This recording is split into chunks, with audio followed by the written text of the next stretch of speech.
And hello, it says we are live. Hopefully, this is a better time and day for my eBay reseller friends to come on over and jump into the chat with me. I will be doing this every Monday at noon. And let me just make sure this is not telling me that something is awry. No, it's not. Okay. I don't like to multitask while I'm doing the show, but I always get concerned when I go live and then all of a sudden I get ding, ding, ding on my phone. All right, just making sure nothing's amiss.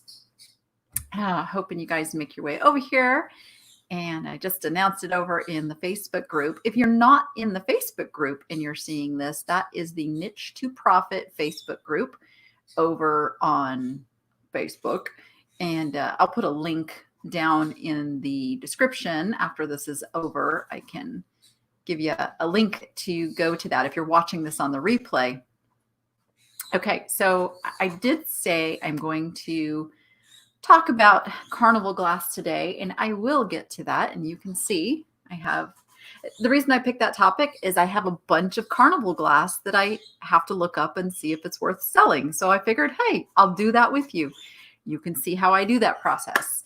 The other thing I need to do, and I thought you might enjoy seeing, is I have a couple of items that I need to make offers to buyers. So I'm going to start with that. And, but I have to share my screen so you can see me do that. So let me just share.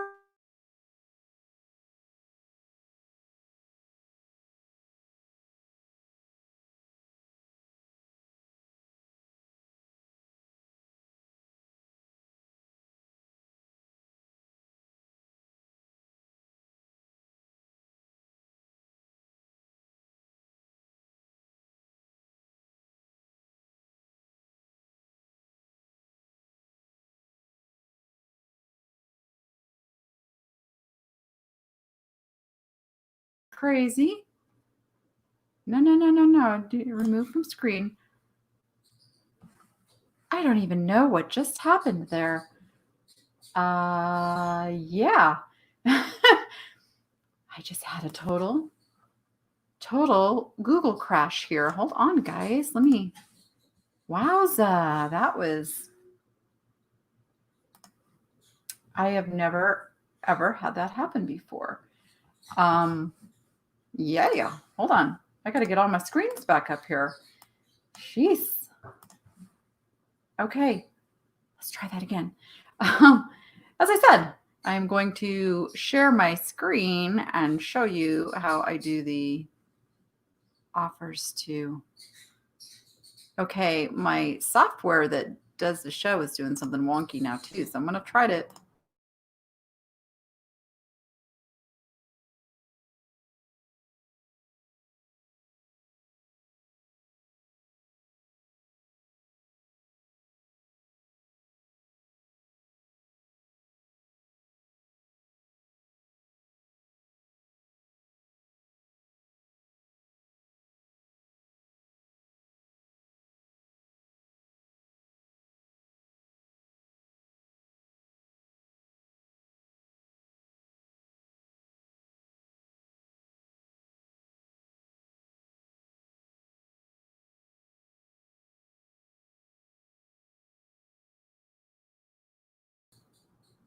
Okay. Oh my gosh, I don't even know what's happening right now. I'm in the twilight zone. Is it really not going to let me share my screen with you today? Every time I try to share the screen, it is just shutting down. So I'm going to try this one more time.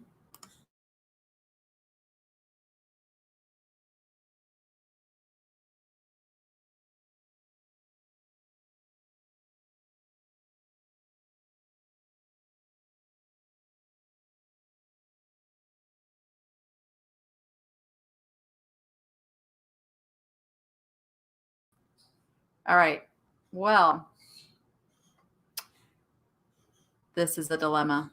It is not going to let me share my screen. The software that I use just keeps crashing if I go to share the screen. So let me try. I'm almost afraid to push this button.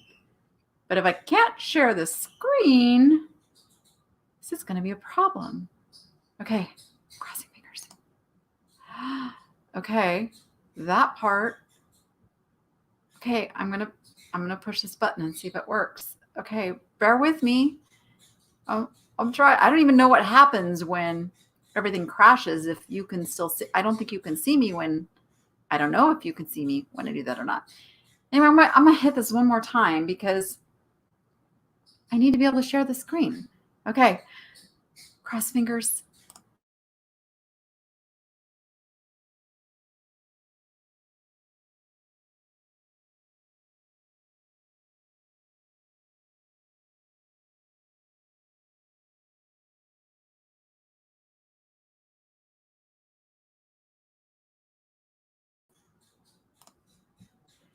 Have I ever told you how much I hate technology when it doesn't work? So I'm not going to be able to share the screen with you, so I'm not quite sure what to do here. I guess I can show you the pieces and then I can tell you what I've come up with, which is not as fun as actually showing you the research. I may be able to splice that in after the fact, but I did want to share some cool stuff about Carnival Glass. And if you're watching, because I still have some watchers, but you guys aren't talking over in the chat. If you can let me know like what it's looking like on your end, I would appreciate that because I'm getting a little flustered right now. Like, I feel like I'm in the Twilight Zone. What is going on? All right. That's crazy. No matter what button I push, it just crashes Google. So I can't share the screen. And that's super frustrating. Okay, so let's first talk about Carnival Glass. Carnival Glass has this very unique metallic-y looking finish to it. It comes in many different colors, many different shapes and sizes and patterns, and there's a lot of it out there. It's got a pretty interesting history. It was actually started back in 1908 by the Fenton Art Glass Company. Or was it Fenton Art Glass or just Fenton Glass Company? I can't remember. Fenton. You guys know Fenton. Fenton's been around a very long time. Actually, they're not around anymore, but they've been around a very long time.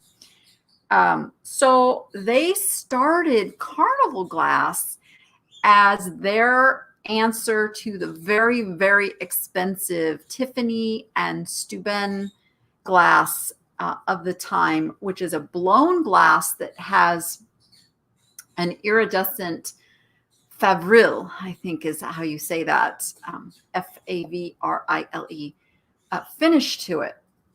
It's beautiful. It's gorgeous. If you've ever gotten the chance to see a true piece of old Tiffany or Steuben glass like that, oh, it's amazing. I highly recommend it. If you're going to be selling glass and looking for glass out in the wild, I highly recommend you go someplace that has this authentic old glass and get your hands on it, because glass has different feel. Like these two pieces feel completely different. This is more of like a 1970s piece of Carnival Glass, and this one is more, well, I don't know exactly, but this is an older one. This is probably 1930s, I would say, just by the feel. And you can start learning the feel of this glass. Now, Carnival Glass is pressed glass, and what that means is there's a mold, and the liquid glass, the super, super duper hot glass, is poured into the mold, and it's formed. So that's why they have like, the patterns, and then you'll see seams in places because then it is cooled and the form holds onto the glass. Now, with the Carnival glass, the way they make this sheen is they then take these metallic salts, and the piece has already been pressed into the mold and it's already gone through that process. While it's cooling, they put these metallic or spray these metallic salts that cause this iridized metallic finish, and then they refire it one more time to seal that in. And that's why like the back of Carnival glass is a regular colored glass, okay? And then it's usually the front or the outside the inside that has the Carnival glass finish. So very interesting process they came up with. So the biggest heyday of Carnival glass was in the 1920s. That is when production just ramped up and there was lots of companies besides Fenton making it. It became affordable, like for the average person, because it's had a bunch of, and it was not called Carnival glass from the beginning. It actually was called, I got my notes so I can get this right for you, Iridil glass, Iridill, Iridil glass, by Fenton. And they priced it rather high at the beginning, and it wasn't meeting their expectations of sales. So they had to basically liquidate, clearance, and marked it all down. And then it started to be given out as prizes at carnivals and festivals and things. And that's how it moved into becoming known as Carnival glass. It actually has been known by several other names: Aurora glass, dope glass, rainbow glass, taffeta glass, and poor man's Tiffany. So those are some names.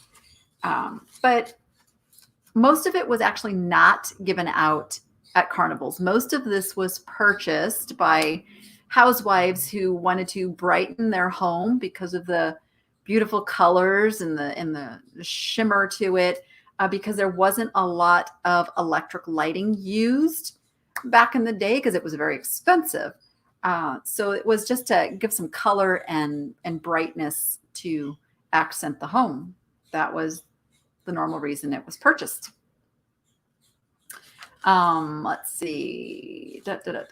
Okay, let's get into patterns. Yep. Just making sure I covered all this because I found it really a fascinating history. I hadn't known some of this myself, and I really dug into it. And I actually didn't even know that Fenton was the one who first came up with it. So I thought that was really cool.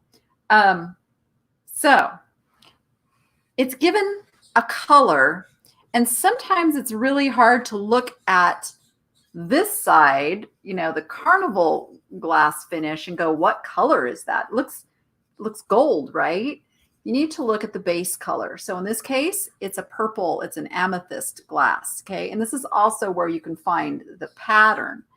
And then as I showed you, this one, this is a grape pattern. Now there are a ton of grape patterns out there. So you have to look at the spacing of the grape, the size of the grape. Like this one has little arches in it as well. That's going to give me some clues as to looking it up. This color is probably one of the, I won't say it's the most popular, but it's the most produced colors out there.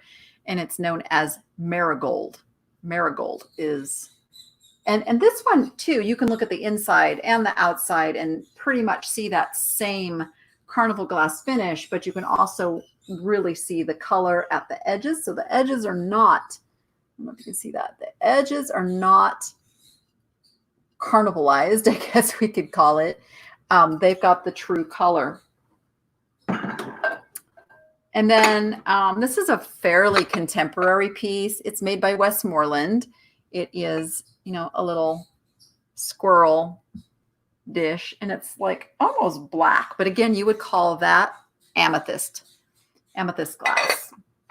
And the value on this is about $25, 25 to 30 on him. I actually have not been able to find this one yet. So what I'll do in that case is I'll just run it at auction. This one also has a little bit of chipping damage. This is an older piece.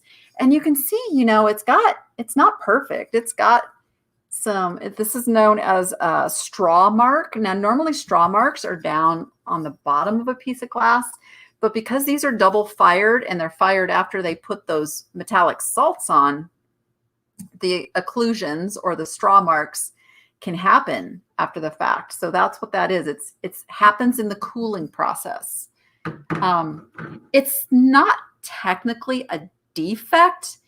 It's better if the piece doesn't have those things going on with it, but it's not going to hugely take away from the value for a collector. A collector knows that the older pieces absolutely had some of those issues. And this was not, in the beginning when Fenton made the pieces, they were trying to make a high-end glass. And then as it moved into the production of the 1920s, it was pretty mass marketed. So that's when you would see a lot of these types of, you know, things happen because they were pushing this stuff out much faster. Here is another great piece. And this one's, again, they've got I'm trying to think of the word I would use. Iridization. I don't know. The metallic finish is both on the inside and the outside. So we can pretty much see that there's green, but if you look at the base, see the base is not covered with that. And that indeed is our emerald green glass. Now, I believe I did a little research on this one a while back, and it's from a company known as Millersburg. So it is an older piece, but it is not a Fenton piece. And some of the other things, and this isn't just for the Carnival glass. This goes for your opalescent glass and some of your pressed glass items because, oh, and that's the thing. Woo, camera. These molds were used for both Carnival glass, plain colored glass, and clear glass patterns. They could change it out. I mean, the mold was the mold, and they could pour whatever glass they wanted. So you will see many items that it comes in Carnival glass, and it comes in clear, and it comes in just a colored glass too. So this piece, actually, you can tell it's a quality piece because of the crimping of the edge. So anytime you have like a technique that is harder to do than, let's say, like this piece wasn't as hard to do. This is pretty much right out of the mold, but the crimping is often an added thing they do from the mold. So they might have come through and added some crimps to it. So companies that do like the extra crimping of the rim, I tend to find those have more value. Then they have, let's see if I can not break anything while we're doing this. Here's a vase, fairly plain design. But we can tell again at the base that this is a purple amethyst color is the base color. And then it's got these ribs. I would call these ribs, but when it's wider like this, they call it panels. So that's just some of the terminology that we can use as we're looking it up. And I apologize that I can't share my screen. And because my whole thing was I was going to show my looking this up. So I think what I'm going to do is I'm going to talk about it, and then I'm going to create a separate video that actually shows that looking up process. So I'm not just sitting here doing it and you're watching something you can't see. Because I don't want to do that. That would be boring. I wouldn't stay and watch that. But feel free, you know, ask me any questions. Those of you who are live and watching, ask me questions over in the chat if you have specific questions about how you would look it up and what terms you would use and all of those things. I'm going to try to cover it but I may miss something that you want to know. Now, I had the fortune of getting a bunch of pieces where the antique store that had them did have some information on them. Now, here's a little tip. Whenever you shop at like an antique mall that pulls off the price tags of the items, snap a picture of it or find some way to remind yourself what that tag said, because many times I thought, oh yeah, I'll remember that. And I get home and I don't remember, and they've pulled the tag and I'm now completely lost. This is Tiger Lily by Imperial Glass. So you can see that. And they had just this one glass. They wanted 25. That is not what I paid. One glass for 25, but check that out. Tiger Lily. Imperial Glass made a lot of the marigold. A lot. This is a Dugan diamond maple leaf. Let's show you that one. Dugan is another company that has made a lot of the opalescent glass that I collect. This is Lattice and Grape by Fenton. And now remember, if you look on the bottom, it's not going to say Fenton. Fenton did not start putting an embossed mark on their pieces until, somebody correct me if I'm wrong, I believe the 1970s.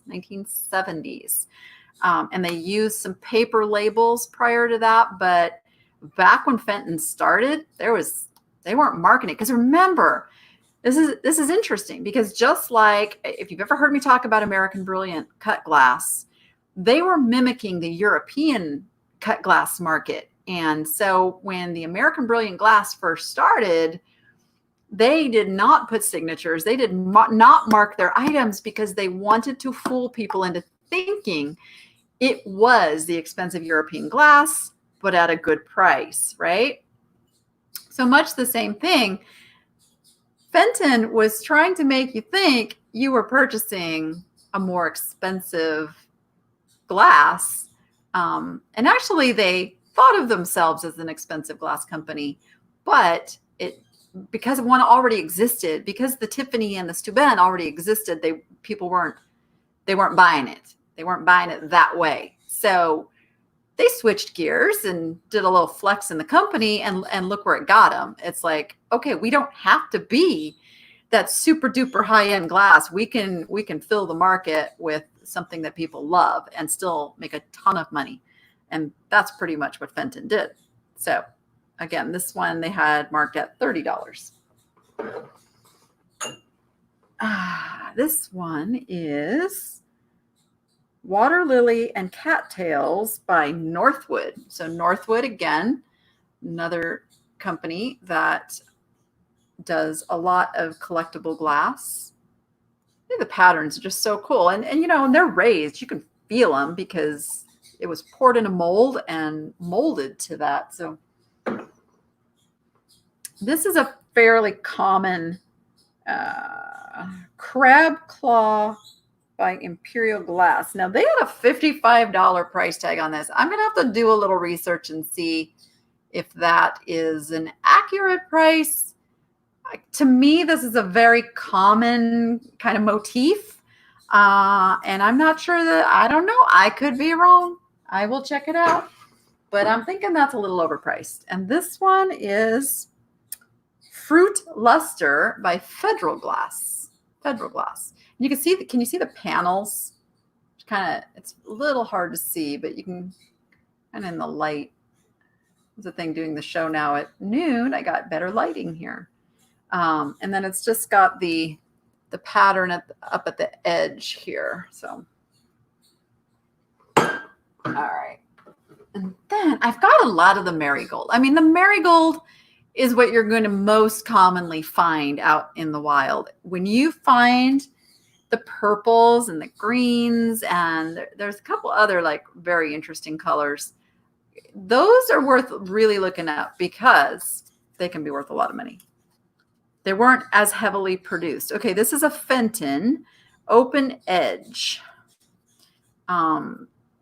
also being called a Jack in the Pulpit shape. And Jack in the Pulpit shape is kind of that when one edge goes up and one edge goes down, like a Jack in the Pulpit flower. So this piece was priced at $50 just for this little, it's got a basket weave to it, you can see. So this is a pretty good little piece of Carnival Glass. And then I don't know if you can see behind me. I'm not going to like hold every one of these up. I've got a set of 1, 2, 3, 4, 5, 8 plates. 1, 2, 8 little of the little berry bowls. This is Federal Normandy, a Normandy pattern. Now I've got the berry bowls. And these plates are cool. Look at, they're divided. I almost want to use these. Divided plates would be cool. But I don't know. I don't know how safe these are. I don't know. Anybody know if it's like even safe to eat off of this old glass? Because I know it's got a lot of lead content. Some of it does, not all of it. But they're calling this a grill plate, but yeah, it's cool. But the pattern, again, is along the outside. I don't know. It's cool. So I got 8 of those, and I got 8 of the cups with the saucers, glass cup and saucer. So it's kind of a cool thing, but I will not be selling this all together. No way, no how do I want to ship all of that all together.